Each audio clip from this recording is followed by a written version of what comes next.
Hello everyone. आज हम चर्चा करेंगे आत्महत्या सिद्धांत की, जो कि बीए के सिलेबस में है। बीए सेकेंड ईयर के लिए फ़िलहाल तो मैं ये वीडियो क्रिएट कर रही हूँ। बीए सेकेंड ईयर में है, एमए में भी है, एमए फर्स्ट ईयर में भी है, एमए सेकेंड ईयर में भी है। सेमेस्टर वाइज वो आ जाती है, किसी में भी दे रखा होता है। तो एमए सेकेंड ईयर में भी है और फर्स्ट ईयर में भी है। नेट में भी आती है, टीजीटी और पीजीटी में भी। ये सिद्धांत बहुत ही महत्वपूर्ण है और हमारी सोसाइटी से जुड़ा हुआ है, तो उस लिहाज से भी बहुत ही महत्वपूर्ण बन जाता है। तो हर जगह हमें समाजशास्त्र में पढ़ना होता है, इसको समझना होता है। चूँकि ये बीए फर्स्ट ईयर में नहीं है, सेकेंड ईयर में ही दिया है इन्होंने सिलेबस में।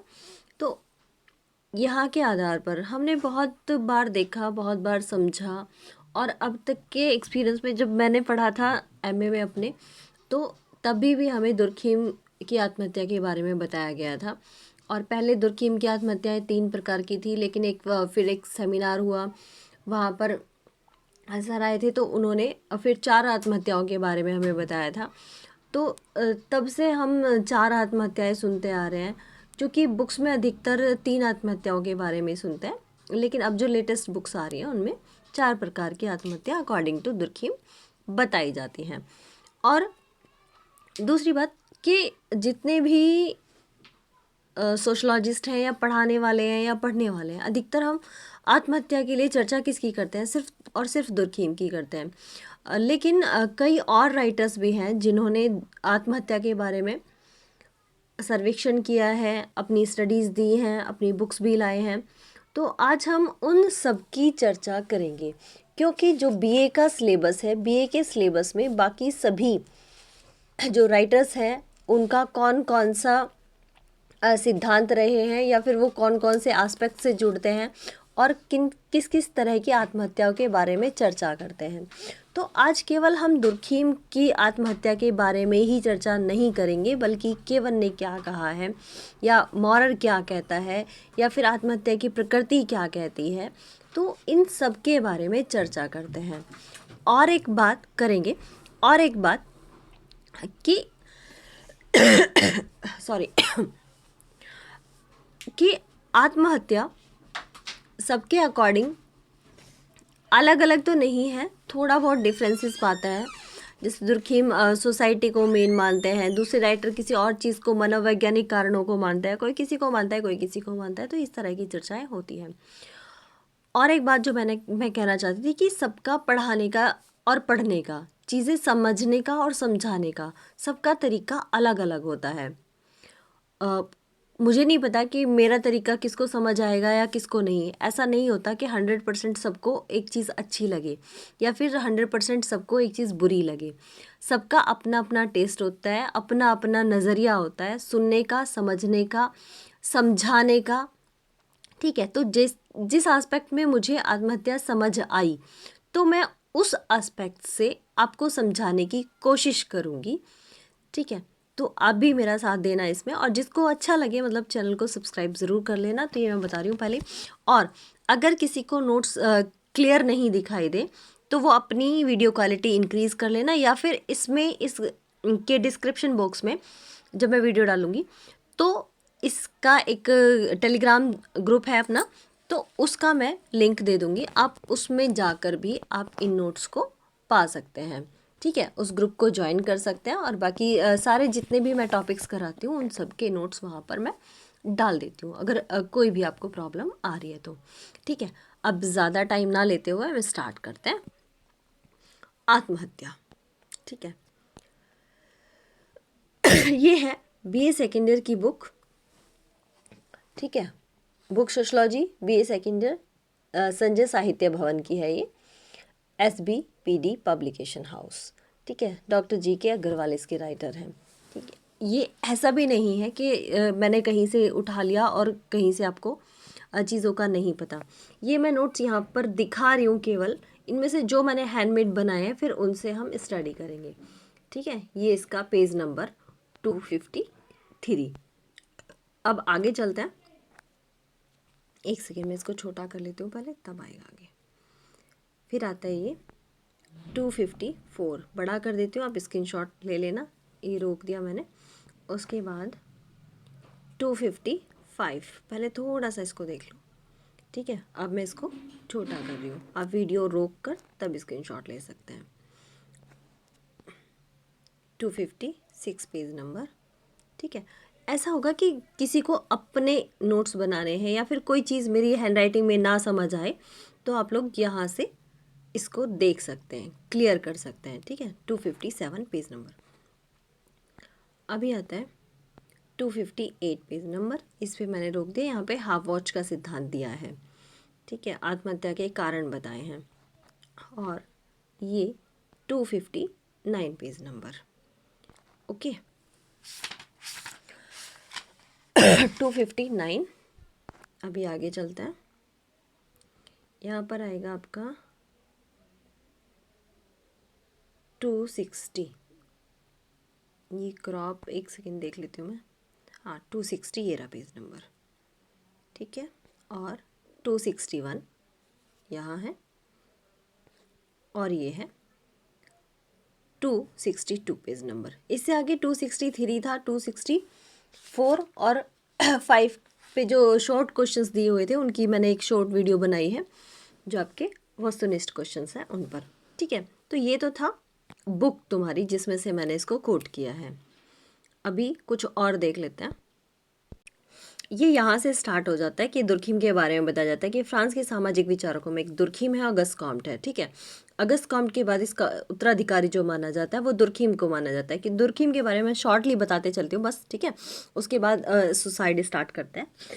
क्योंकि दुर्खिम समाजशास्त्र को वैज्ञानिक धरातल प्रदान किया दुर्खिम ने, तो इसीलिए इनको इसका उत्तराधिकारी के रूप में माना गया। दुर्खिम का जन्म 15 अप्रैल 1858 सन में पूर्वी फ्रांस के लॉरेन प्रांत में स्थित एपिनल नामक नगर में एक यहूदी परिवार में हुआ था, ठीक है। इनके पारिवारिक व शैक्षणिक जीवन के बाद इन्होंने अनेक सिद्धांत समाजशास्त्र में प्रतिपादित किए। उनमें से एक है आत्महत्या का सिद्धांत, जिसका विवरण किसमें दिया, अपनी पुस्तक ले सुसाइड मतलब कि द सुसाइड में दिया, जो कि 1897 में प्रकाशित हुई, ठीक है। आगे चलते हैं। सामान्य रूप से समझा जाता है कि व्यक्ति के स्वयं के प्रयत्नों द्वारा घटित मृत्यु ही आत्महत्या कहलाती है, ठीक है। जब व्यक्ति स्वयं प्रयत्न करके मौत को गले लगाता है तो वो आत्महत्या कहलाती है। लेकिन दुर्खिम क्या कहता है, दुर्खिम कहता है कि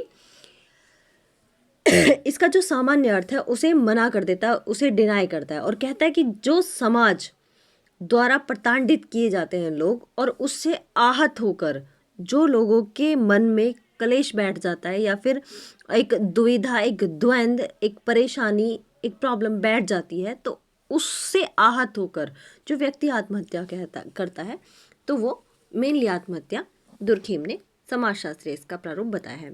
और कहा कि आत्महत्या शब्द का प्रयोग उन सभी मृत्युओं के लिए किया जाता है जो कि स्वयं मृत व्यक्ति के किसी सकारात्मक या नकारात्मक ऐसे कार्यों के प्रत्यक्ष या अप्रत्यक्ष परिणाम होते हैं जिनके बारे में वह व्यक्ति जानता है कि वह कार्य इसी परिणाम अर्थात मृत्यु को उत्पन्न करेगा, कि हम जो भी करेंगे उसका परिणाम जो है वो हमें मृत्यु लोक तक ले जाएगा, उसके बाद हम नो मोर रहेंगे दुनिया में, ठीक है।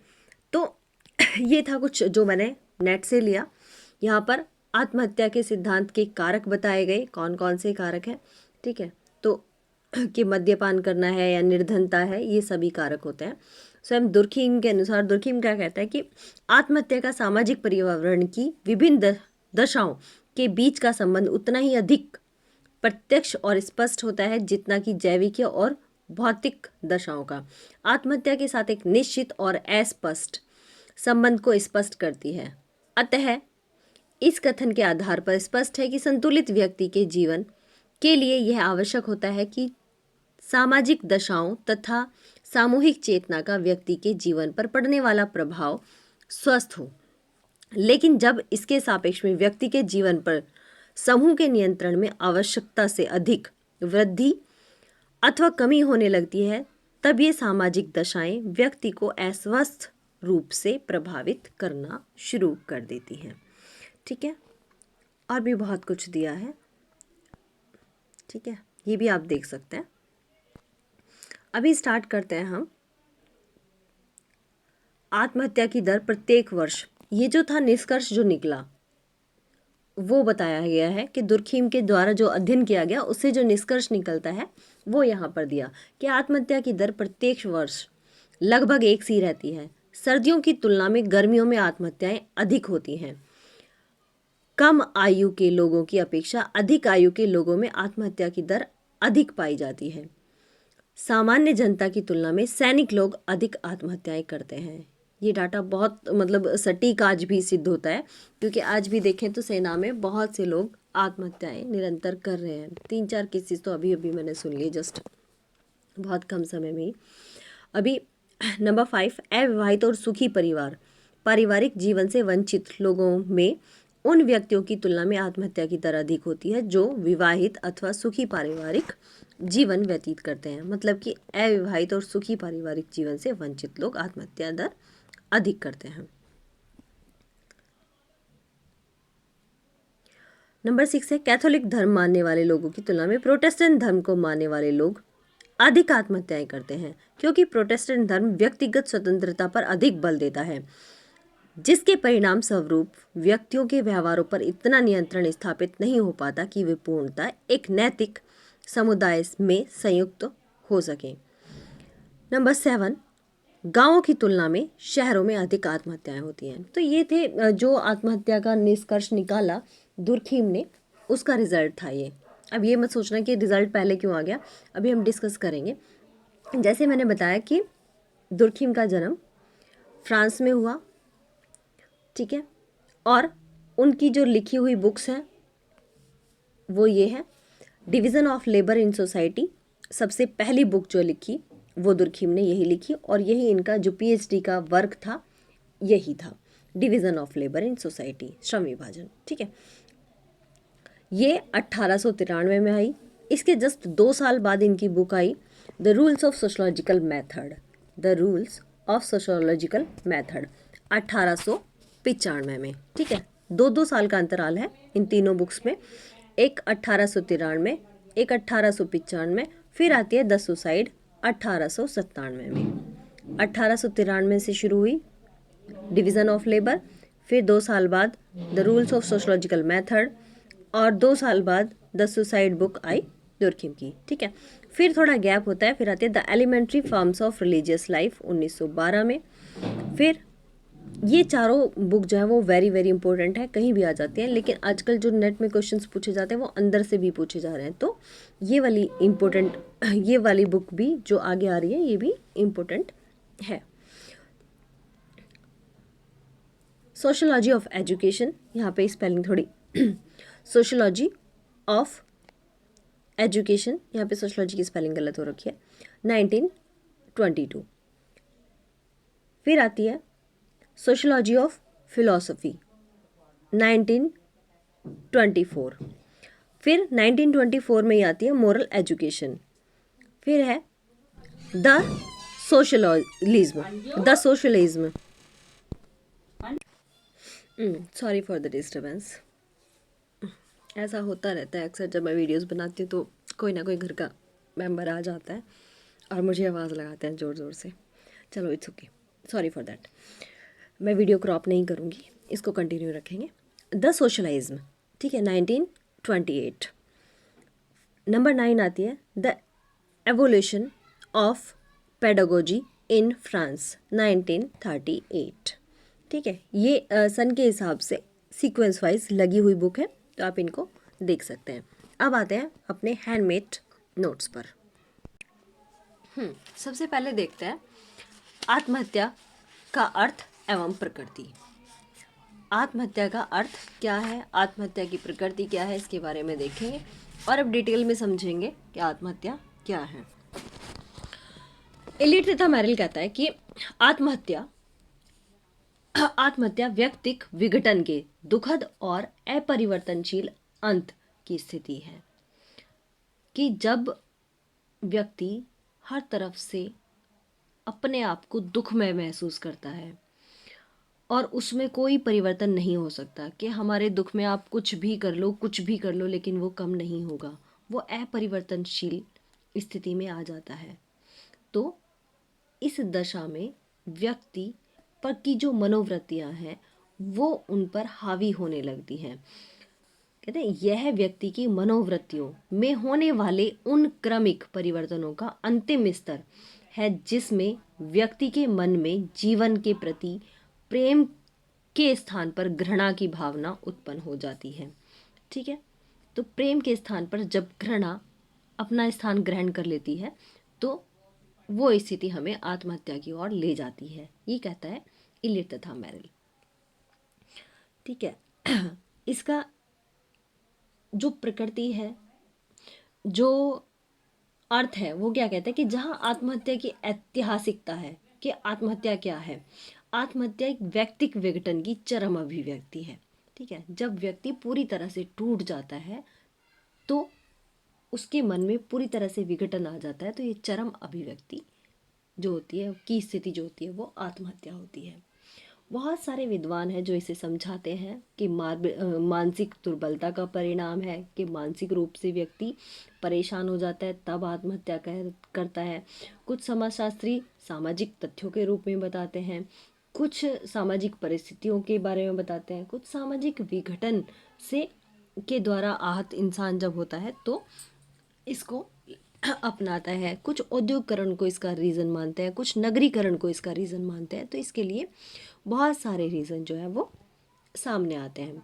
उदाहरण के लिए जब जापान एक लंबे समय से व्यक्ति अपनी जापान में एक लंबे समय से व्यक्ति अपनी भावुकता को व्यक्त करने के लिए हाराकिरी मतलब कि आत्म बलिदान, हाराकिरी वर्ड का मतलब ही आत्म बलिदान है, मतलब कि आत्महत्या करना, कोई गौरवपूर्ण व्यवहार के रूप में देखते रहे हैं। रोम में भी आत्महत्या की धारणा को व्यक्तिक सम्मान से संबंध किया जाता रहा है। ईसाई धर्म में भी, प्रोटेस्टेंट और कैथोलिक संप्रदाय में भी आत्महत्या को एक गंभीर पाप के रूप में देखते हैं। यही कारण है कि ईसाई धर्म में कट्टर अनुयायी समाजों जैसे आयरलैंड, स्पेन और इटली में आत्महत्या की घटनाएं बहुत कम पाई जाती हैं। भारत की सांस्कृतिक और धार्मिक परंपरा में आत्महत्याओं को कायरता और पाप माना जाता है। तो ऐसी आत्महत्याओं को रोकने के लिए ऐसे विश्वासों को विकसित किया गया है कि आत्महत्या के कारण जो है वो परिणाम जो है वो बहुत ही कम हो सके, कि आत्महत्या के से जो व्यक्ति मरते हैं वो मोक्ष की प्राप्ति नहीं करते। तो इस तरह भी लोगों को आत्महत्या करने से रोका जाता है।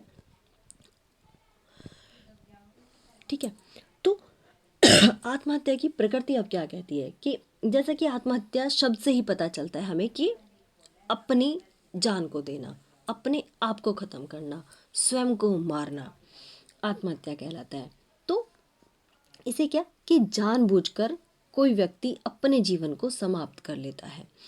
आत्महत्या की अवधारणा जो वो इतनी सरल नहीं है, क्योंकि आत्महत्या जैसे व्यवहार में अनेक सामाजिक, मानसिक व्यवहार या परिस्थितियों का समावेश होता है, जिन परिस्थितियों को इन राइटर्स ने अपनी कड़ियों में पिरोया है।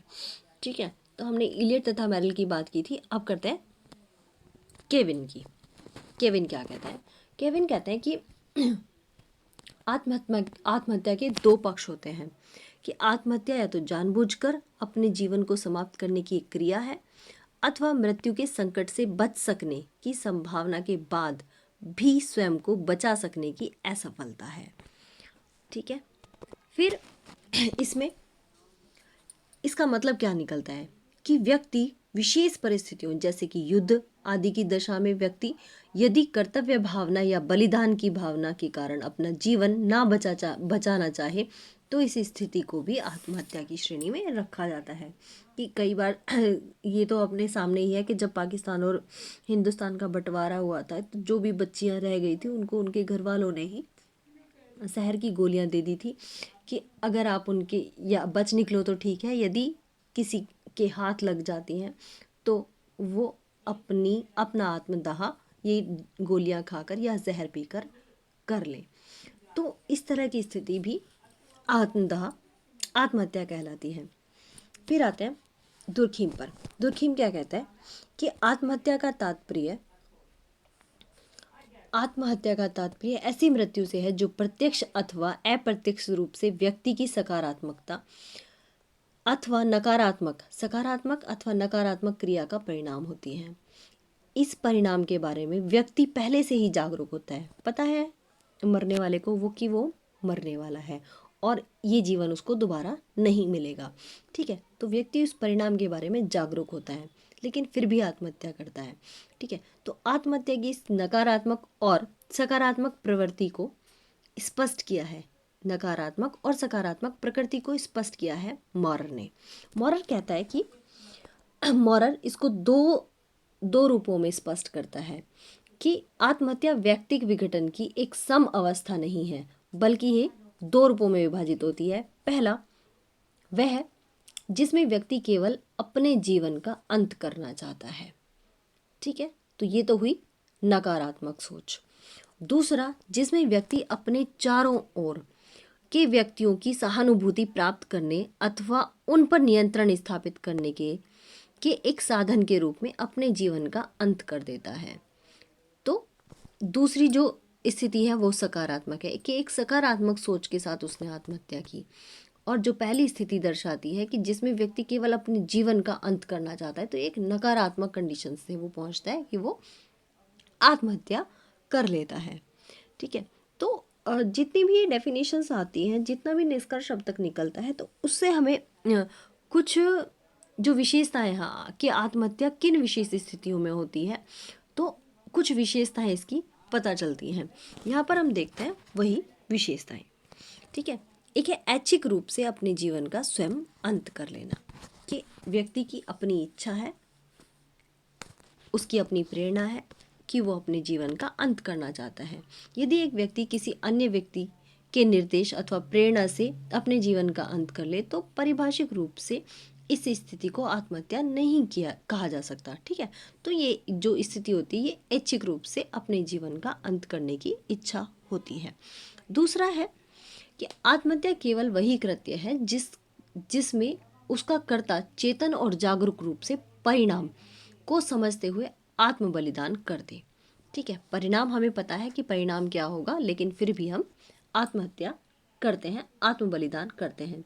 इसके उदाहरण कौन से होंगे? एक मानसिक रूप से विक्षिप्त अथवा पागल व्यक्ति परिणाम को न समझते हुए यदि स्वयं अपनी मृत्यु का कारण बन जाए तो इसे आत्महत्या नहीं कहा जाएगा।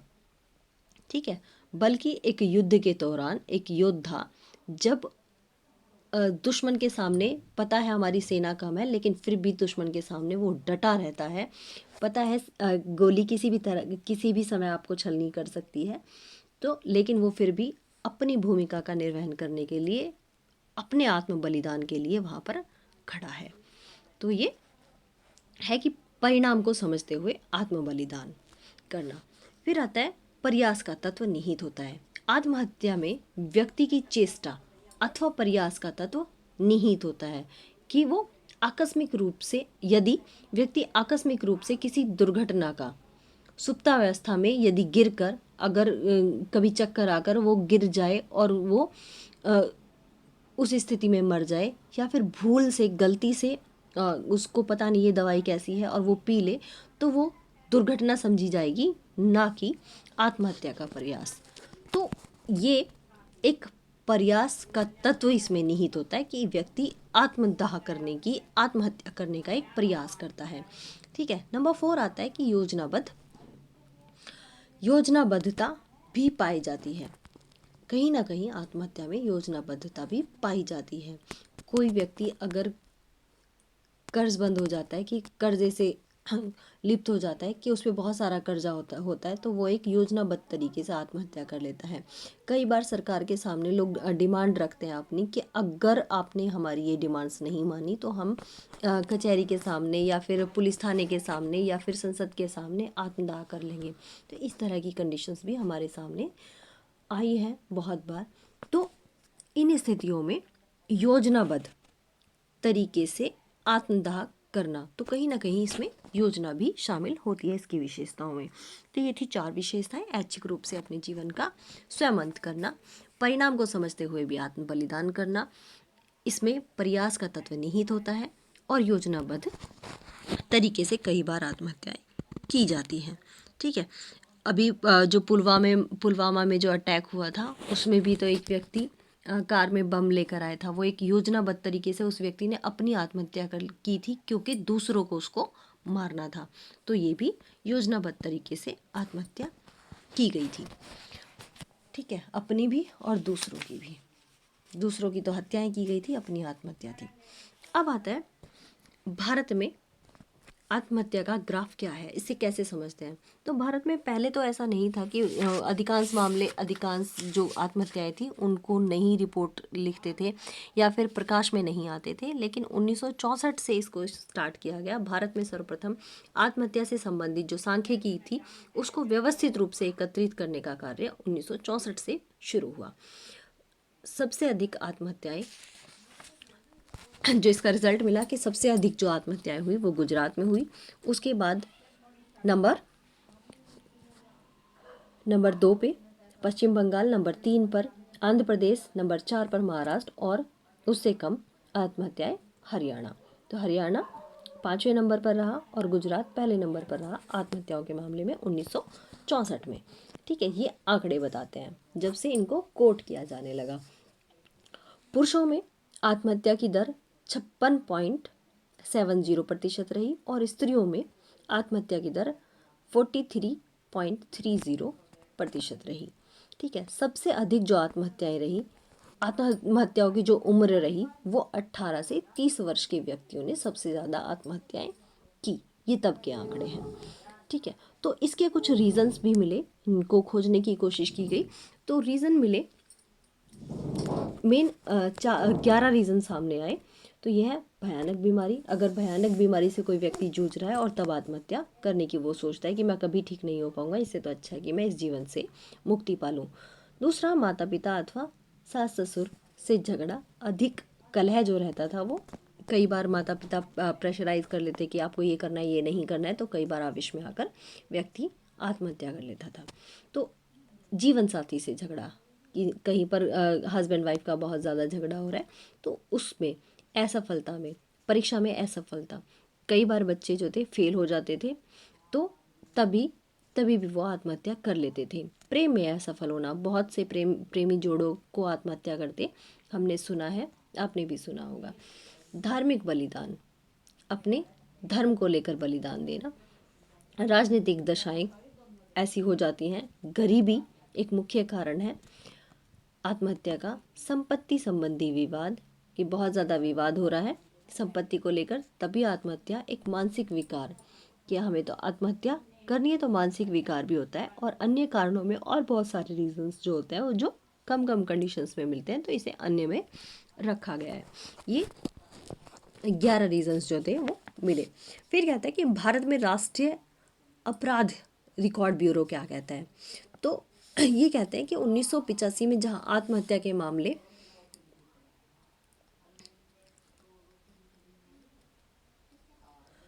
52,811 मामले दर्ज हुए, वहीं सन 2000 तक बढ़कर इसकी संख्या जो थी लगभग 1,10,000 से भी अधिक पहुंच गई। कहाँ, पहले 52,000 थे 1985 में और 2010 तक ये 1,10,000 से भी अधिक हो गए। ठीक है, इनमें पुरुषों की संख्या स्त्रियों से अधिक थी। अब तक जितने भी आंकड़े सामने आए हैं उसमें पुरुष ज़्यादा आत्महत्या करते हैं स्त्रियों की अपेक्षा। ठीक है, तो और आयु वर्ग क्या था, 20 से 29 वर्ष तक की आयु वर्ग था। अभी उससे पहले जब 1964 का सर्वे हुआ था तो उसमें 18 से 30 वर्ष, लेकिन अब इसका ग्राफ चेंज हुआ कि 2010 में 20 से 29 वर्ष तक के व्यक्ति ज़्यादा आत्महत्या करते थे। इनमें सबसे ज़्यादा जो स्त्रियां थी वो जलकर या डूबकर आत्महत्या करती थी और कई बार तो कि उनकी मृत्यु कराई जाती थी और तभी भी उसको आत्महत्या का रूप दे दिया जाता था। तो ये जो तथ्य है दुर्खीम के इस निष्कर्ष से बिल्कुल अलग है कि युवा वर्ग की तुलना में प्रौढ़ और वृद्ध आयु के स्त्री पुरुष अधिक आत्महत्याएं करते हैं। जबकि यहाँ पर कौन सा आंकड़ा मिला, 20 से 29, जिसमें कि गरीबी हो या राजनीतिक असफल या राजनीतिक दशाएं हों, या प्रेम में असफलता हो, या परीक्षा में असफल होना हो, या फिर जीवन साथी से झगड़ा हो, तो इनके परिणाम अधिकतर 20 से 29 वर्ष तक की आयु के व्यक्तियों में मिले। तो राष्ट्रीय अपराध रिकॉर्ड ब्यूरो क्या कहता है कि कुल आत्महत्याओं में 83% आत्महत्याएं जलने, डूबने, जहर खाने, फांसी लगाने, रेल से कटने और किसी हथियार से जीवन को त्यागने से हुई। ठीक है, राष्ट्रीय अपराध रिकॉर्ड ब्यूरो ने ये कहा। अब चलते हैं कि भारत की जो सामाजिक शोध एवं सोसाइटी है, संचार सोसाइटी है, वो क्या कहती है। तो भारत की सामाजिक शोध एवं संचार सोसाइटी क्या कहती है, उसको देखते हैं। 1998 में 1998 में आत्महत्या से संबंधित एक सर्वेक्षण करके यह स्पष्ट किया गया कि 1998 में केवल फरीदकोट जिले में ही 102 लोगों ने आत्महत्याएं की, जिसमें 44% आत्महत्याओं का कारण अत्यधिक निर्धनता थी। 71% स्त्री पुरुषों ने आत्महत्या के लिए जहर तथा दूसरी कीटनाशक विषैली दवाओं का उपयोग किया। तो इस रिपोर्ट ने स्पष्ट किया कि आत्महत्या के अन्य तरीकों की तुलना में कीटनाशक विषैली दवाओं का अधिक इस्तेमाल किया गया आत्महत्या करने के लिए। तो ये क्वेश्चन भी आगे शॉर्ट क्वेश्चंस में बना था कि जो फरीदकोट है उसमें, या फिर 1998 में सबसे ज़्यादा कौन सी आत्महत्या करने का कौन सी आत्महत्या के तरीके को अपनाया गया, तो उसमें कीटनाशक या विषैली दवाओं का सेवन इसका रीज़न रहा। आत्महत्या करने वाले लोगों में लगभग आधे युवक थे तथा 24% आयु 25 वर्ष से भी कम पाई गई। यह सभी प्रवृत्तियां आत्महत्या की बढ़ती हुई समस्या तथा युवा वर्ग की असमर्थताओं पर प्रकाश डालती है। नेक्स्ट चलते हैं, विश्व स्वास्थ्य संगठन क्या कहता है। हमने राष्ट्रीय अपराध रिकॉर्ड ब्यूरो के आंकड़े देखे, सामाजिक शोध एवं संचार सोसाइटी के आंकड़े देखे, और अब देखते हैं विश्व स्वास्थ्य संगठन आत्महत्या के बारे में क्या कहता है। तो ये कहते हैं कि इस समय प्रतिदिन 1000 आत्महत्याएं होती हैं। इस समय प्रतिदिन 1000 आत्महत्याएं होती हैं, जिनमें से 110 केवल भारत में होती हैं। इसका मतलब है कि 30 वर्ष से पहले भारत में प्रतिवर्ष 40,000 से कुछ अधिक स्त्री पुरुष आत्महत्या करते थे, जबकि आज यह संख्या 1 लाख से भी अधिक हो चुकी है कि एक साल में 1 लाख से अधिक व्यक्ति तो आत्महत्या के कारण ही मर जाते हैं, अपने आप को स्वयं ही खत्म कर लेते हैं 1 लाख व्यक्ति, ये कहता है WHO। इस संबंध में सबसे अधिक चौंकाने वाला तथ्य यह है कि आत्महत्या करने वाली स्त्रियों में सर्वाधिक संख्या उन महिलाओं में पाई गई जिन्होंने ससुराल वालों के साथ झगड़ा हो जाने के कारण किसी विषैले पदार्थ को खाकर या आग से जलकर आत्महत्या की।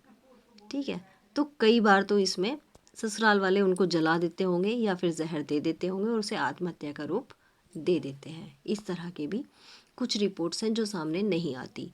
इन दोनों निष्कर्षों से यह स्पष्ट हो जाता है कि भारत में आत्महत्या के कारण पश्चिमी समाजों से काफ़ी भिन्न है।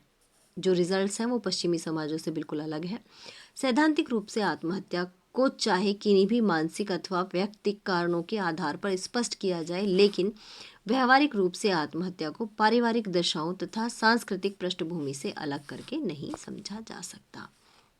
ठीक है, अब आते हैं भारत में औद्योगिक तथा नगरीकरण में वृद्धि होने के कारण आत्महत्या की घटनाओं में निरंतर वृद्धि होती जा रही है। आज गांवों से नगरों की ओर जाने वाले लाखों श्रमिक एकांकी जीवन व्यतीत करते हैं। मध्यम वर्ग के परिवारों की समस्याएं दिन प्रतिदिन बढ़ती जा रही हैं।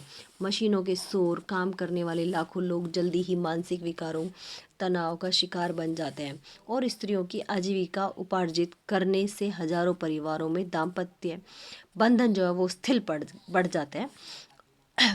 औपचारिक तथा स्वार्थपूर्ण संबंधों ने एक औसत आदमी की मानसिक शांति को समाप्त कर दिया है। आज की अवस्था में अगर आप देखोगे तो सबसे ज़्यादा लोग मानसिक रूप से परेशान होते हैं। भौतिक मूल्यों के बढ़ते हुए प्रभाव ने सामाजिक सामंजस्य की जो नई समस्याओं हैं उनको जन्म दिया है। इन परिस्थितियों के अतिरिक्त वृद्धावस्था, वैधव्य, दुर्घटना, सामाजिक सुरक्षा और अभाव, बढ़ती हुई बेरोजगारी, सर्वाधिक जीवन का भ्रष्टाचार भी कितने ही व्यक्तियों को आत्महत्या की प्रेरणा देने वाली दशाएं जो है वो बन जाता है। इन्हीं दशाओं का परिणाम है कि 1964 में भारत में जहां कुल 29,734 आत्महत्याएं पाई गई थी, वहीं 2003 में आत्महत्याएं करने वाले व्यक्तियों की संख्या लगभग 1 लाख से ऊपर पहुंच गई।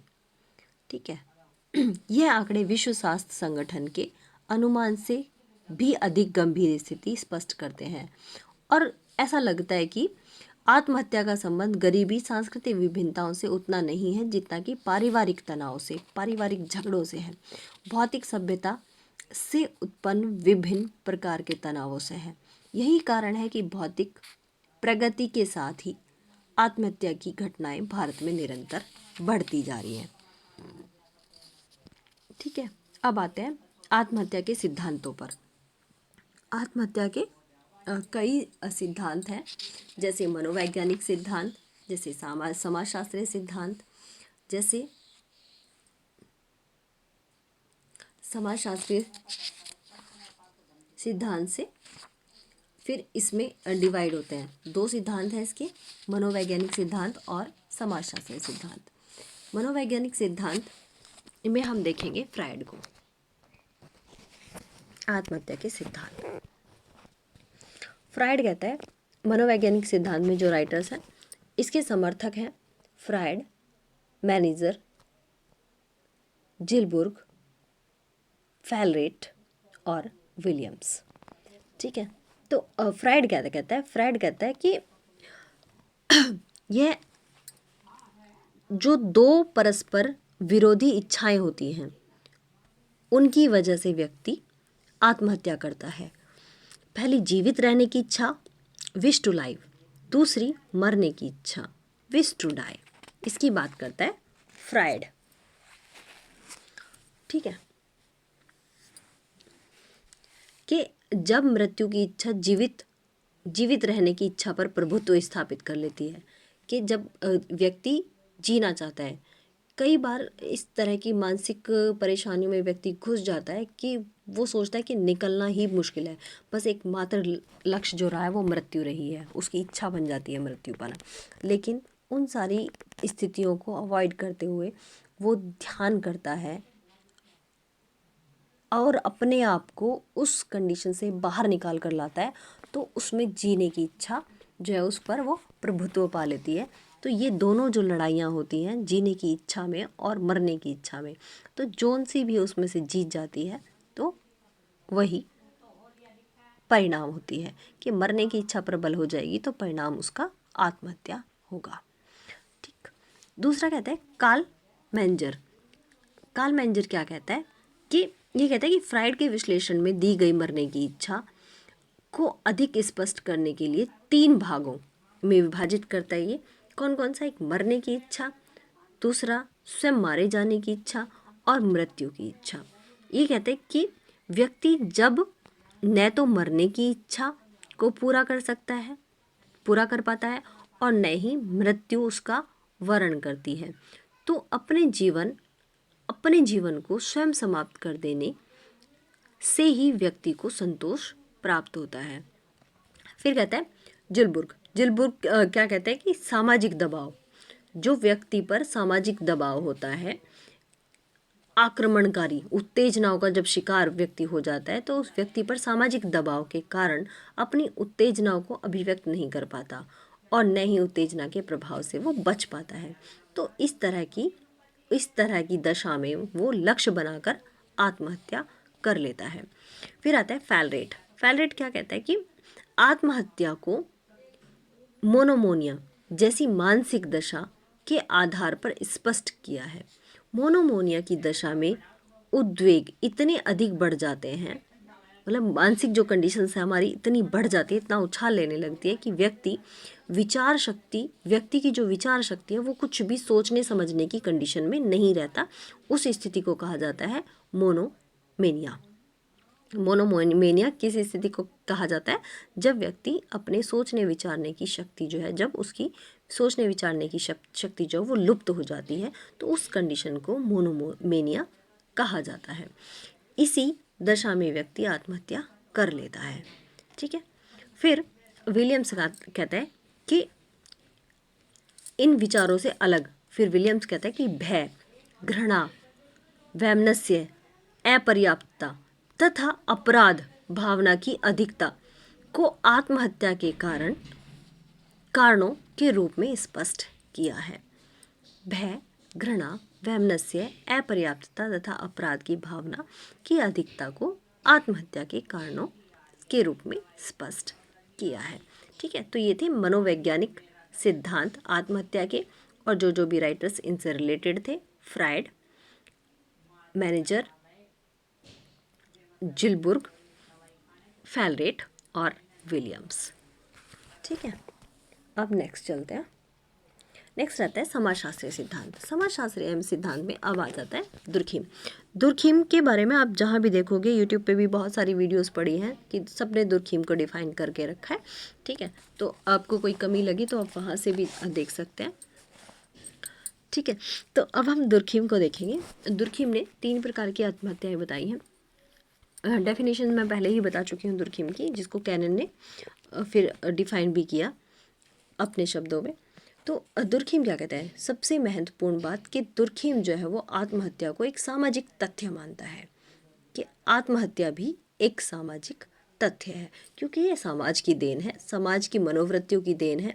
समाज व्यक्ति पर इतना दबाव डालता है कि व्यक्ति उस कंडीशन में पहुंच जाता है, मनोवैज्ञानिक या किसी भी तरह का दबाव जो है वो व्यक्ति पर पड़ता है, तो वो आत्महत्या की जैसी कंडीशन में पहुंच जाता है। इसको 2 रूपों में इसने बताया है दुर्खिम ने, कि इसके 2 दबाव होते हैं। सामाजिक जो दबाव होते हैं वो 2 प्रकार के होते हैं। तो एक समूह के नियंत्रण में ह्रास, दूसरा व्यक्ति पर समूह का आवश्यकता से अधिक नियंत्रण। पहला तो जो नियंत्रण है, जितना होना चाहिए उसमें कमी होती है, उतना नियंत्रण नहीं होता। और दूसरा आवश्यकता से अधिक नियंत्रण होता है, कि एक घर में तो बच्चे को यही नहीं पूछा जाता तुम कहाँ जा रहे हो, कहाँ आ रहे हो। उसे किसी तरह के कोई संस्कार नहीं दिए जाते, ना उस पर कोई फोकस दिया जाता है। कितने पैसे वो मांग रहा है उसको पैसे दे दिए जाते हैं। तो ये ज़रूरत से ज़्यादा ढील देना। ठीक है। बिल्कुल भी नियंत्रण ना होना। और दूसरी स्थिति कि हद से ज़्यादा, कि कोई कहीं जा रहा है तो भी कहाँ जा रहे हो, कहाँ आ रहे हो, कितने पैसे चाहिए, क्यों चाहिए, 10 रुपये खर्च किए तो क्यों किए, 50 की तो क्यों किए, इस जगह क्यों किए, उस जगह क्यों नहीं किए, आपको इस टाइम पढ़ना चाहिए, आपको इस टाइम उठना चाहिए, क्या खा रहे हो, क्या। तो एक तो हद से ज़्यादा फ्रीडम, और दूसरा हद से ज़्यादा कंट्रोल। ठीक है। तो ये 2 स्थिति बताई दुर्खिम ने, जो समाज द्वारा व्यक्ति पर होती हैं, जिन स्थितियों में व्यक्ति आत्महत्या को अपनाता है।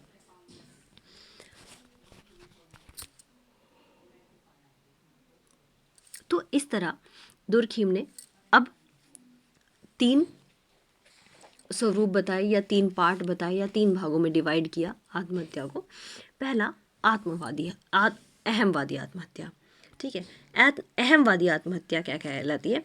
कि ऐसी सामाजिक स्थिति जिसमें समूह के नियंत्रण में अत्यधिक कमी हो जाने के कारण व्यक्ति और समूह का पारस्परिक संबंध इतना ढीला व कमजोर हो जाता है कि व्यक्ति अपने को उपेक्षित समझने लगता है। दुर्खिम ने पश्चिमी समाजों का उदाहरण देते हुए बताया कि यहाँ व्यक्तिवाद में अत्यधिक वृद्धि हो जाने के कारण अधिकांश जो व्यक्ति हैं अपने निजी सुखों और स्वार्थों को इतना महत्व देते हैं कि इससे पारस्परिक त्याग, प्रेम और सहानुभूति के गुण समाप्त होते जा रहे हैं। ठीक है। यह स्थिति व्यक्ति के अहम के लिए अत्यधिक अपमानजनक होती है। वह न केवल स्वयं को अपरिचित तथा परित्यक्त महसूस करता है, बल्कि कभी कभी अपने जीवन को अनुपयोगी भी समझने लगता है। आत्महत्या इसी स्थिति का सर्वाधिक परिणाम है। इससे क्लियर होता है कि सामाजिक जो संपर्क है उसमें कमी आई है, संबंधों में औपचारिकता है तथा सामाजिक नियंत्रण में ह्रास हुआ है। तो इसी स्थिति में जो व्यक्ति आत्महत्या करता है उसे अहमवादी आत्महत्या कहा जाता है। जब कि घर में दो बच्चे हैं, एक को बहुत ज़्यादा प्रायोरिटी दी जाएगी और एक को बिल्कुल भी प्रायोरिटी नहीं दी जाएगी। उसे नहीं पूछा जाएगा बेटा तुम कैसे हो, या क्या खा रहे हो, क्या पी रहे हो, क्या। तो वो अपने आप को धीरे धीरे उस फैमिली से कटा हुआ महसूस करने लगेगा, उस फैमिली का हिस्सा नहीं समझेगा अपने आप को। या फिर घर में वृद्ध माता पिता होते हैं तो उनके साथ भी कभी कभी इस तरह का व्यवहार हो जाता है कि आप बच्चों को प्रायोरिटी दे रहे हो कि हाँ बच्चे हैं, लेकिन अपने माता पिता पर बिल्कुल भी फोकस नहीं कर रहे हो, और वो धीरे धीरे अपने ही घर में अपने आप को अकेला महसूस करने लगते हैं और कहीं ना कहीं उनके अहम को चोट लगती है, और उस कंडीशन में जो वो आत्महत्या करते हैं तो वो अहमवादी आत्महत्या कहलाती है। दूसरा होगा परार्थवादी आत्महत्या। परार्थवादी आत्महत्या कुछ समाजों अथवा विशेष परिस्थितियों में व्यक्ति का अस्तित्व अपने समूह से इतना अधिक घुल मिल जाता है कि व्यक्ति अपने जीवन की अपेक्षा अपने समूह को अधिक महत्वपूर्ण समझने लगता है। किसी विशेष परिस्थिति में भी व्यक्ति यदि यह अनुभव करने लगता है कि उसके बलिदान से उसके समूह की प्रतिष्ठा बढ़ेगी, किसी अन्य महत्वपूर्ण व्यक्ति की रक्षा होगी तथा समूह अधिक संगठित बन जाएगा, तो व्यक्ति अक्सर अपने जीवन को समाप्त करने के लिए तैयार हो जाता है। यही परार्थवादी आत्महत्या कहलाती है।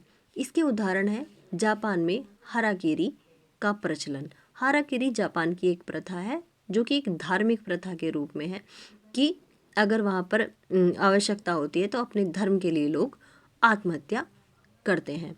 तो इस आत्महत्या का नाम ही जापान में हाराकिरी कहा गया है कि अपने धर्म के लिए आत्महत्या करना जापान में हाराकिरी कहलाता है। और भारत में जौहर प्रथा जो है कि जब अपने पति की मृत्यु हो जाती थी तो पत्नियां जो थी वो उस आग में कूद जाती थी, अपनी आत्महत्या वो कर लेती थी, तो उसे जौहर की प्रथा कहा जाता था। एक प्रेमी द्वारा अपनी प्रेमिका के हित को ध्यान में रखते हुए अपने प्राणों का बलिदान कर देना, कि मैं अपनी प्रेमिका की शादी हो गई और कि मैं जी नहीं पाऊंगा, कि मैं उसके बिना नहीं जी पाऊंगा, तो इससे अच्छा है कि मैं मर जाऊं। इसी श्रेणी में आत्महत्याएं हैं। तो समूह का रूप जितना छोटा, अनौपचारिक तथा त्यागपूर्ण संबंधों से युक्त होता है, वहाँ इस श्रेणी की आत्महत्याएं उतनी ही अधिक होती हैं। जैसे जिहादियों द्वारा आत्महत्या की जाती है कि वो बम बांध कर आ जाते हैं और मानव बम बनकर आ जाते हैं और किसी भी पब्लिक का हिस्सा बन जाते हैं, और वो अपने जो ग्रुप है, अपना जो आतंकी ग्रुप है, उसके लिए वो प्रेरणा स्रोत होते हैं कि वो उनके लिए अपनी जान भी दे देते हैं।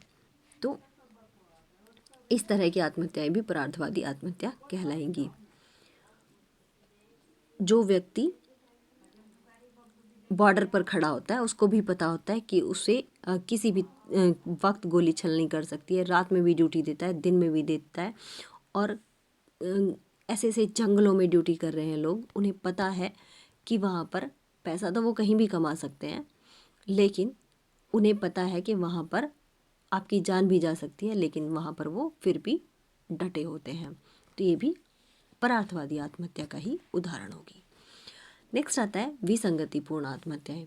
दुखीम कहता है कि जब किन्हीं आकस्मिक परिस्थितियों के फलस्वरूप, आकस्मिक एकदम से अचानक आने वाली जो परिस्थितियां होती हैं उनके फलस्वरूप सामाजिक संगठन, नैतिक संतुलन बिगड़ जाता है, तब व्यक्ति की बदलती हुई दशाओं से सामंजस्य स्थित नहीं हो पाता। यह स्थिति विसंगति की दशा होती है।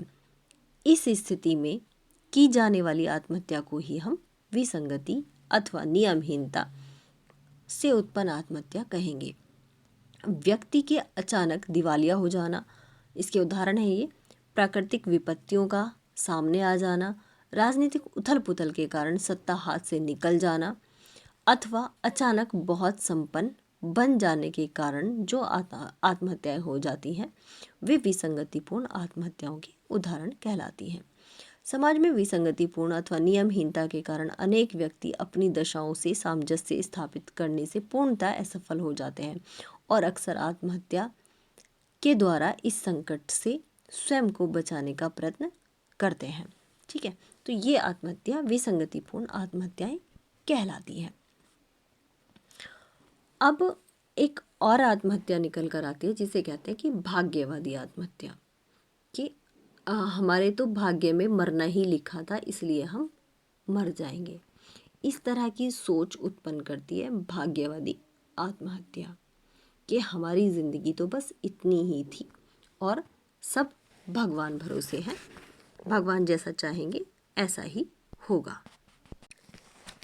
ये कोट एक मुझे बहुत अच्छा लगा, एक वीडियो में मैंने इसको देखा था, तो ये समझाने का तरीका काफ़ी अच्छा रहेगा इसको।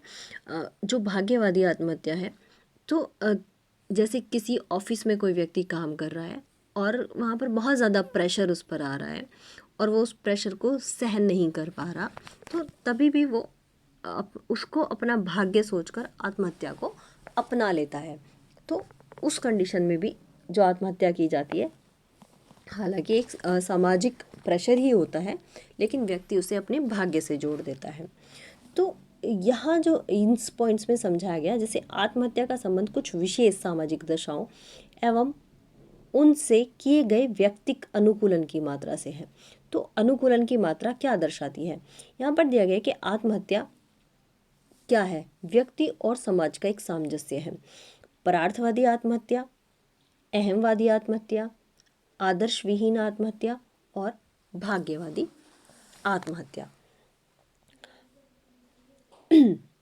तो परार्थवादी आत्महत्या जो है वो बिल्कुल ऑपोजिट है अहमवादी कि हम और नहीं सह सकते। परार्थवादी कि हमें कितना भी कहो हम इतना सह सकते हैं कि हम आत्महत्या को भी अपना लेंगे। ठीक है, तो परार्थवादी और अहमवादी ये दोनों के अपोजिट काम करती हैं। और आदर्श विहीन और भाग्यवादी, ठीक है, ये दोनों एक दूसरे के ऑपोजिट काम करती हैं। कि आदर्श विहीन कि जब व्यक्ति बिल्कुल बहुत ज़्यादा खुशी उसे मिल जाती है या फिर बहुत ज़्यादा उसे गम मिल जाता है तो वो और ज़्यादा नहीं सह सकता, तो वो उसे आदर्श विहीन के रूप में अपनाएगा। भाग्यवादी कि अब मैं बहुत ज़्यादा नहीं सह सकता तो ये मेरे भाग्य में ही है, बस मुझे मर जाना चाहिए। तो ये सारी जो आत्महत्या है अहमवादी, परार्थवादी, आदर्श विहीन और भाग्यवादी, तो ये परार्थवादी अहमवादी एक दूसरे के ऑपोजिट है, आदर्श विहीन और भाग्यवादी एक दूसरे के ऑपोजिट हैं। ये कोटेशन मुझे थोड़ी सी बहुत ज़्यादा अच्छी लगी तो इसलिए इसको मैंने बीच में डाल दिया। अब चलते हैं अपने नोट्स पर। पहुंच गए। तो ये थी भाग्यवादी आत्महत्या, फैटलिस्टिक, इसकी इंग्लिश है फैटलिस्टिक सुसाइड। ओके, अहमवादी ईगोइस्टिक, परार्थवादी एल्ट्रिस्टिक और विसंगतिपूर्ण एनोमिक और भाग्यवादी फैटलिस्टिक सुसाइड। ओके, नेक्स्ट चलते हैं। अब आता है केवन का सिद्धांत। केवन क्या कहते हैं? केवन कहते हैं कि केवन ने अपनी बुक सुसाइड, अब सुसाइड दुर्खीम की भी बुक है और केवन की भी बुक है सुसाइड, ठीक है। तो केवन अपनी बुक में कहते हैं कि व्यक्तिक विघटन की तीव्रता के आधार पर हत्या का विश्लेषण इन्होंने किया और कहते हैं कि समाज से अनुकूलन करने के लिए प्रत्येक व्यक्ति अपनी समस्याओं का समाधान करने का प्रयत्न करता है। इस प्रयत्न में व्यक्ति की कुछ समस्याओं का तो हल हो जाता है, लेकिन कुछ ऐसी समस्याएं जो महत्वपूर्ण समस्याएं हैं उनका हल नहीं हो पाता, जिसकी वजह से उनके जीवन में जो निराशा है वो बढ़ जाती है। उस निराशा को दूर करने के लिए कहीं ये शराब का सेवन करते हैं, मद्यपान करते हैं, कामुक बन जाते हैं या फिर अपराधी व्यवहारों में लीन हो जाते हैं। इसकी वजह से कभी कभी तो इनका व्यक्तिक विघटन उस स्तर पर पहुंच जाता है जहां वह आत्महत्या की कोशिश करता है या फिर आत्महत्या कर बैठता है।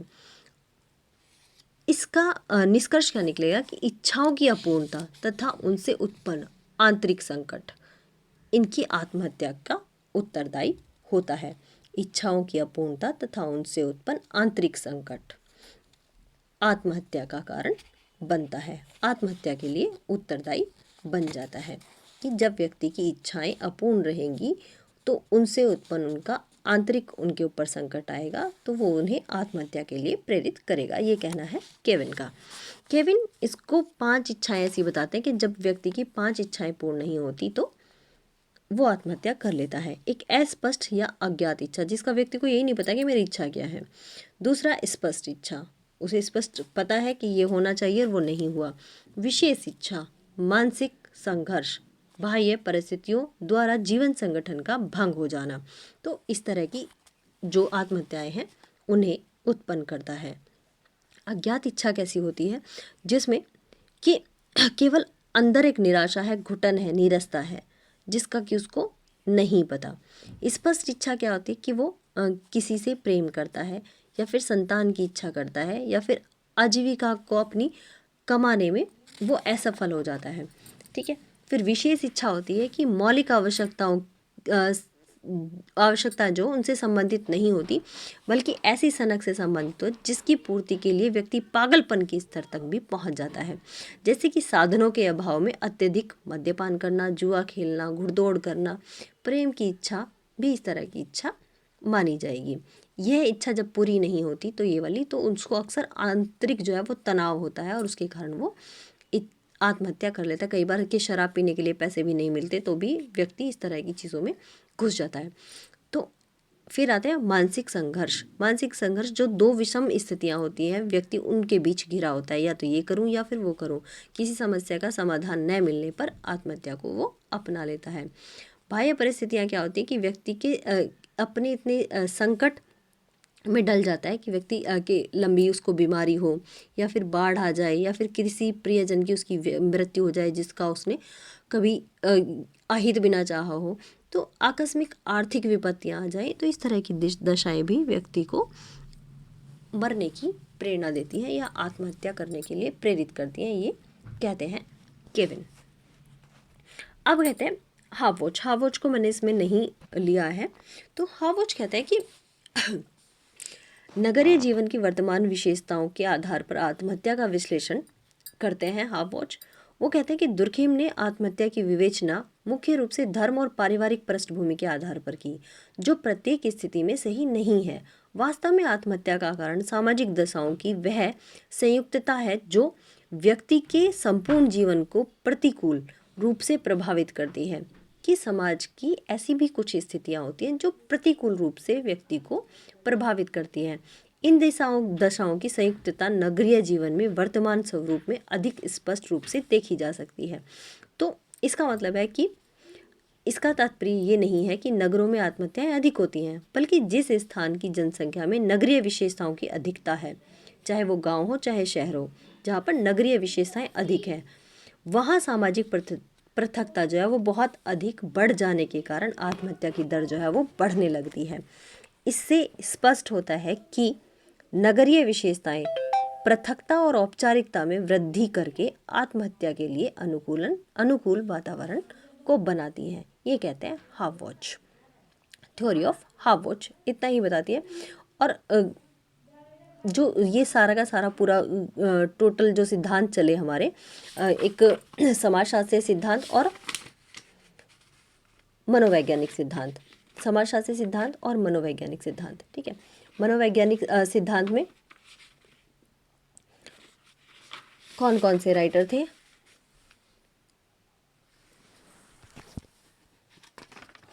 मनोविज्ञान में फ्रायड, मैनेजर, जिलबुर्ग और फलरेट और विलियम्स ये थे। और हमने देखे कि समाजशास्त्रीय में केविन का सिद्धांत आ गया, दुर्खिम का सिद्धांत आ गया और हावोच का सिद्धांत आ गया। तो और भी इनसे रिलेट करते हैं कौन कौन से? गिब्स, मार्टिन, हेनरी और शॉर्ट, मार्टिन गोल्ड। तो समाजशास्त्रीय आधार पर ही जो है इसकी आत्महत्या की विवेचना ये करते हैं। गिब्स और मार्टिन कहते हैं कि समाज में व्यक्ति को एक साथ जो अनेक परिस्थितियां मिली हैं, उनका व्यक्ति ही भूमिकाओं से संघर्ष और असमंजस्य हो जाने के कारण आत्महत्या की स्थिति जो है वो उत्पन्न हो जाती है।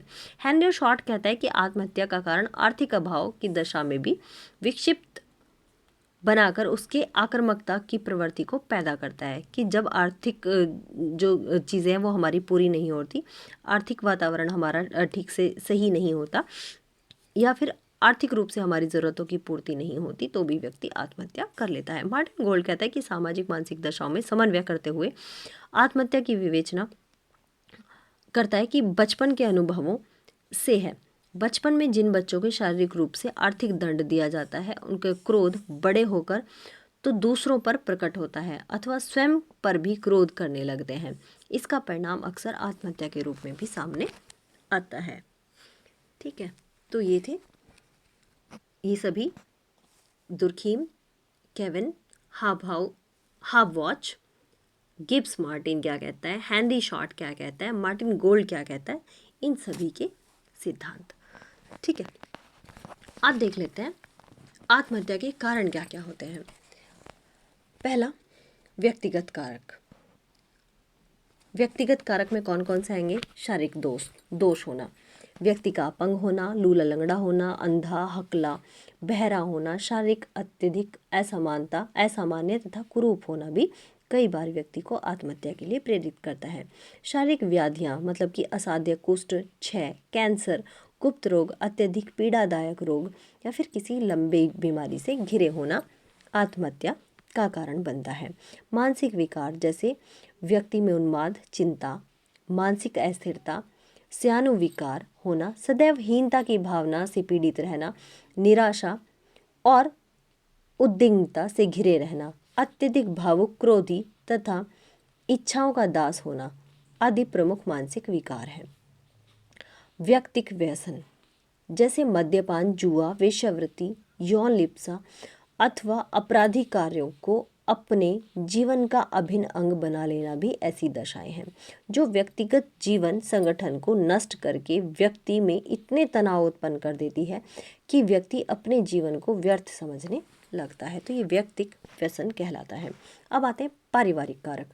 पारिवारिक कारक में टूटे परिवार जिनमें कि किसी की स्त्री का मर जाना या पुरुष का मर जाना, विधवा हो जाना या विधुर हो जाना या तलाक हो जाना या दाम्पत्य संबंध विच्छेद हो जाना। फिर आता है पारिवारिक कलह, हस्बैंड वाइफ का झगड़ा होना या फिर माता पिता से झगड़ा होना भी या फिर बच्चों से झगड़े होना, ये भी आत्महत्याओं के कारण अक्सर बन जाते हैं।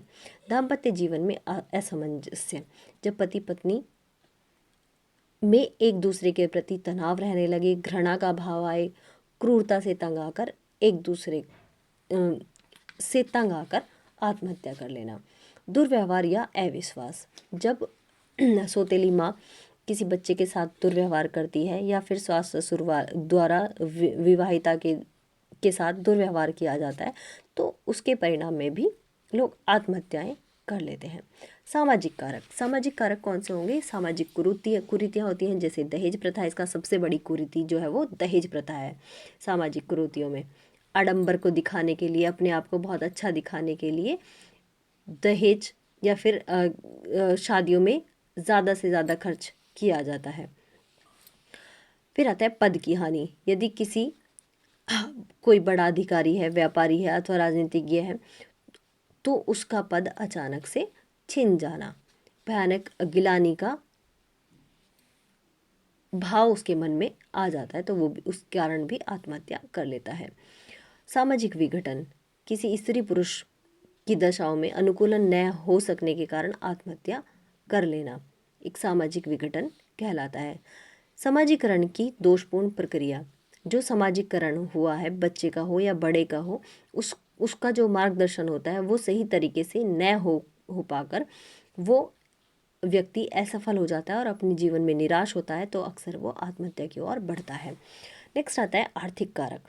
आर्थिक कारण में निर्धनता, ठीक है, जब कोई व्यक्ति निर्धन होगा उसे खाने तक की अपनी जो बेसिक ज़रूरतें हैं वो भी पूरा नहीं कर पाएगा।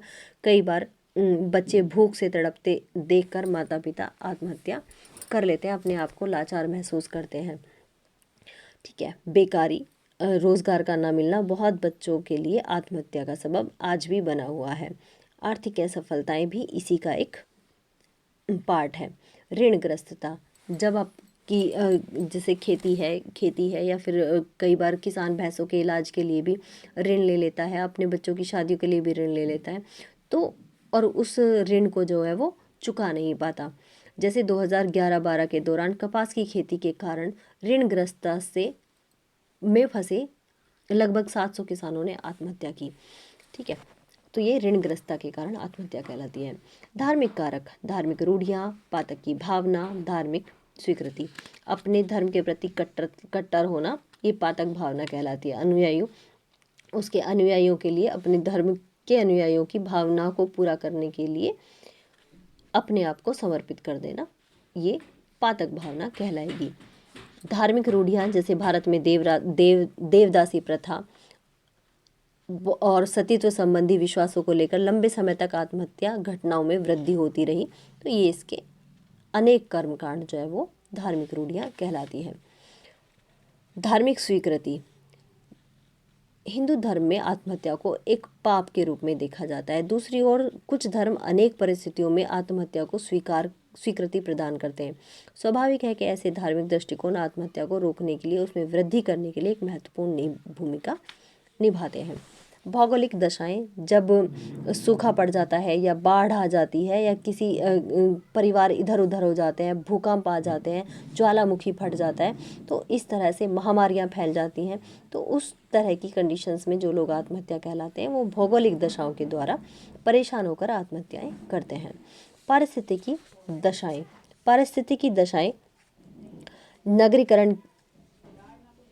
नगरीकरण की वजह से अधिकतर किसी न किसी समुदाय में चारों ओर विद्यमान सामाजिक परिस्थितियां उस समुदाय को आत्महत्या के लिए प्रेरित करती हैं। दुर्खीम ने अपने अध्ययन में आधार बताया कि गांवों की अपेक्षा नगरों में आत्महत्याएं अधिक होती हैं। जैसा कि मैंने पहले निष्कर्ष बताए थे, इसका एकमात्र कारण है कि गांव की परिस्थिति नगर से अत्यधिक भिन्न है। एक साधारण नियम के रूप में यह कहा जा सकता है कि स्थायी आवासों केंद्रों की अपेक्षा उन क्षेत्रों में आत्महत्या दर अधिक होती है जहां व्यावसायिक केंद्र, गंदे होटल में काम करने वाले अधिकांश लोग बेघर हो जाते हैं। समाजों में जनसंख्या का स्थान परिवर्तित होने से प्रवृत्ति होती है, वहां भी आत्महत्याओं की दरें अधिक होती हैं। अब आता है आत्महत्या को रोकने के उपाय। ठीक है, रोकथाम के लिए महत्वपूर्ण कदम। सबसे पहले आत्महत्या के इच्छुक जो व्यक्ति होते हैं, अब इससे पहले एक देख लेते हैं कि दुर्खीम का जो स्पष्टीकरण है, आप वहाँ पर जाकर उस स्पष्टीकरण को देखना कि दुर्खीम का स्पष्टीकरण क्या कहता है। हम पहुँचे कि दुर्खीम का जो निष्कर्ष है वो क्या कहता है। दोबारा से, आत्महत्या की दर प्रत्येक वर्ष लगभग एक सी ही रहती है। सर्दियों की तुलना में गर्मियों में अधिक आत्महत्याएं होती हैं। कम आयु के लोग अपेक्षाकृत अधिक आयु के लोगों से, जो कम उम्र के लोग हैं वो अधिक आत्महत्या करते हैं। सामान्य जनता की तुलना में सैनिक लोग ज़्यादा आत्महत्याएं करते हैं। अविवाहित और सुखी पारिवारिक जीवन से वंचित व्यक्तियों की तुलना में आत्महत्या अधिक होती है। जो विवाहित लोगों की अपेक्षा अविवाहित लोग अधिक आत्महत्या करते हैं। कैथोलिक धर्म को मानने वाले की तुलना में प्रोटेस्टेंट धर्म को मानने वाले लोग अधिक आत्महत्या करते हैं, क्योंकि प्रोटेस्टेंट धर्म व्यक्तिगत स्वतंत्रता पर अधिक बल देता है, जिसके परिणाम स्वरूप व्यक्तियों के व्यवहार पर इतना नियंत्रण स्थापित नहीं हो पाता कि वे पूर्णतः एक नैतिक समुदाय में संयुक्त हो सके। और गांव की तुलना में शहरों में अधिक आत्महत्याएं होती हैं। लास्ट में हम पहुंचे थे कि आत्महत्याओं की रोकथाम सबसे पहले क्या है। आत्महत्या के इच्छुक जो व्यक्ति होते हैं, अत्यधिक सहानुभूति व्यवहार करने से उसकी मन स्थिति को समझा जाए और उसे पारिवारिक संभावित कठिनाइयों का ज्ञान कराकर उसके भावावेश को कम किया जाए और उसे समझाने का प्रयत्न किया जाए। दूसरा, आत्महत्या का व्यवहार स्वयं में एक आवेग होता है जिसका समाधान मनोवैज्ञानिक व्यवहार द्वारा किया जाता है, कि मतलब उसका मनोवैज्ञानिक चिकित्सकों से दिखाना चाहिए। तीसरा है पर्यावरण संबंधी जो परिस्थितियां आत्महत्या को प्रेरित करती हैं, उसके सामाजिक सुरक्षा के विभिन्न प्रावधानों द्वारा उसमें सुधार लाया जाना चाहिए। जैसे अब हमारे पीएम ने क्या किया है कि किसानों को निधि योजना के तौर पर, सम्मान निधि योजना के तौर पर उन्हें 6,000 रुपये पर ईयर दिए जाते हैं, और अब उसकी धनराशि बढ़ाकर 12,000 भी कर दी गई है, ताकि उनका जो खाद पानी का खर्च है वो निकल सके, छोटे किसानों का। नेक्स्ट आता है, ऐसी समितियों का गठन होना चाहिए जो जीवन से निराश व्यक्तियों की समस्याओं का सहानुभूति पूर्वक विश्लेषण करके सामाजिक आर्थिक सुरक्षा को कम से कम दे सके। कि नेक्स्ट आता है कि पिछड़े निराश्रित लोगों को रोजगार की आधुनिक सुविधाएं दी जाएं, वृद्ध लोगों को, अपंग लोगों को राज्य आर्थिक सुविधाएं दे, स्त्रियों का शोषण करने वाली प्रथाओं को बंद किया जाए। और इस तरह की जो प्रेरणादायक अगर कमिटियां भी होंगी तो कोई भी व्यक्ति जो है आत्महत्या करने के लिए अगर प्रेरणा भी लेगा कि मुझे आत्महत्या करनी है, तो एक बार सोचेगा कि मैं वहाँ जाकर फ्री में कंसल्ट अगर मैं करूँ तो क्या पता मेरा माइंड चेंज हो जाए। तो इस तरह की भी व्यवस्था होनी चाहिए। टॉपिक बहुत लंबा हो गया, हमने पूरा डिस्कशन कर लिया।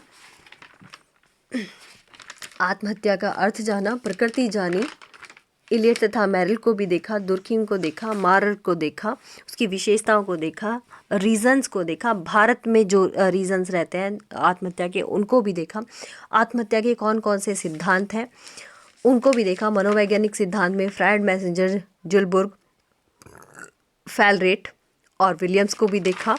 फिर दुर्खीम क्या कहता है, दुर्खीम का सिद्धांत क्या कहता है वो भी देखा समाजशास्त्रीय सिद्धांत के रूप में। तो समाजशास्त्रीय सिद्धांत के पक्षधर कौन कौन है, दुर्खीम है, केवन है और दुर्खीम केवन की तो बात हमने कर ही ली थी, हाफ वॉच की भी हमने बात की। तो ये इसके समाजशास्त्रीय पक्षधर है। ठीक है, आत्महत्या के सामान्य जो कारण है उनको भी देखा, उनकी रोकथाम करने के लिए कौन कौन से उपाय होने चाहिए उनको भी देखा। ठीक है, तो ये था टोटल आज हमारा आत्महत्या टॉपिक। इस टॉपिक्स में से कुछ भी तुम्हारा नहीं रहेगा, चाहे आप टीजीटी की तैयारी कर रहे हो, चाहे पीजीटी की कर रहे हो, चाहे नेट की कर रहे हो, चाहे बीए का है या एमए का है, या फिर कोई भी एस्पेक्ट आपका आत्महत्या से रिलेटेड है, तो वो कुछ नहीं बचा है। ठीक है, हमने दुर्खीम्स की बुक को भी देखा कि कौन कौन सी बुक्स हैं और कब कब उन्होंने दी, और लास्ट में आके क्या इनके निष्कर्ष निकले उनको भी देखा।